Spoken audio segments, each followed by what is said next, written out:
sini para raider dilahirkan. Tarikh 1 dan 2 Mac 2013 akan kekal dalam sejarah negara sebagai detik hitam yang menyaksikan kedaulatan negara dicabar dan serangan dibuat oleh penceroboh menyebabkan 10 wira tanah air gugur semasa mempertahankan negara. Krisis pencerobohan Lahad Datu 2013 bermula apabila sekumpulan pengikut Jamalul Kiram III yang mendakwa warisah Kesultanan Sulu telah menceroboh dan mendarat di Kampung Tanduo, Lahad Datu pada 9 Februari 2013 bagi menuntut Sabah dikembalikan ke wilayah Kesultanan Sulu. Kumpulan ini turut mendakwa bahawa sebelum Sabah diambil oleh British, ianya berada di bawah pemerintahan Kesultanan Sulu. Namun, pendekatan melalui toleransi Malaysia jelas tercabar kerana walaupun telah berunding dengan kumpulan itu pada 14 Februari 2013, mereka enggan berganjak sekalipun tempoh mereka diminta meninggalkan Malaysia berakhir pada 26 Februari 2013. Pada 1 Mac 2013, Lahad Datu digemparkan dengan tembakan senjata api sehingga mengorbankan 2 anggota Komando Polis BAT 69 di Kampung Tanduo, Lahad Datu manakala 6 anggota polis terkorban serta meragut nyawa 12 pengganas dalam serang hendap di perkampungan air Kampung Sri Jaya Simunul, sempurna pada 2 Mac 2013. Terpukul dengan keganasan yang difama oleh kumpulan pengganas ini, operasi daulat dilancarkan di mana pasukan keselamatan negara menggempur tubuh mereka dengan serangan udara dan darat pada 5 Mac 2013.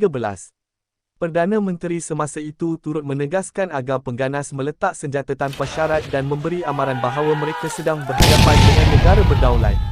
Atas dasar mempertahankan negara, dia telah mengumumkan penubuhan kawasan keselamatan khas pantai timur Sabah yang merangkumi daerah Kudat, Tawau, Kuna, Sandakan dan Lahad Datu dan Zon Selamat Timur Sabah ESSZON sebagai landasan perundangan kepada penubuhan Eskom.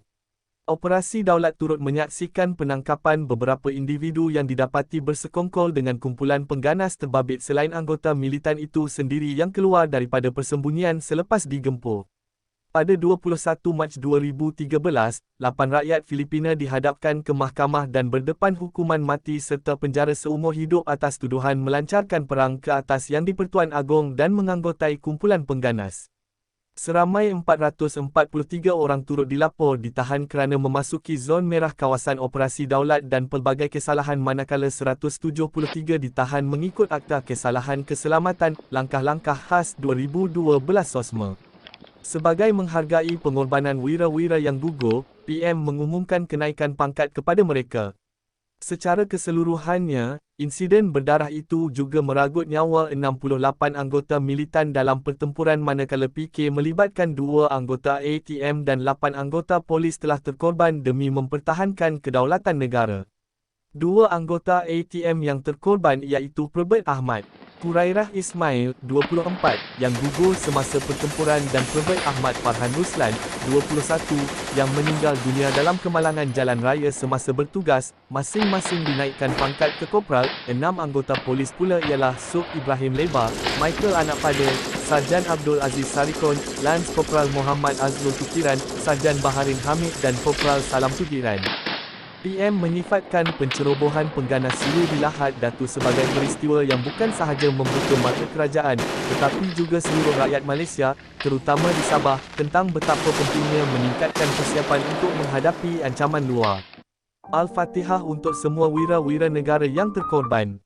Kesimpulannya, krisis pencerobohan ini jelas menunjukkan bahawa dalam konteks keselamatan nasional di Malaysia sejak negara mencapai kemerdekaan, ancaman yang ditimbulkan oleh pengganas Sulu ini merupakan elemen penting yang memainkan peranan dalam isu keselamatan di Malaysia. Insiden ini sekaligus memberikan gambaran bahawa pendekatan holistik adalah alternatif penting untuk memahami isu dan masalah persoalan keselamatan di negara ini. Sekaligus menunjukkan bahawa pendekatan ketenteraan semata-mata belum cukup untuk mengurangkan kadar ancaman yang ditimbulkan oleh pengganas seperti yang ditunjukkan dalam insiden Kampung Tanduo ini.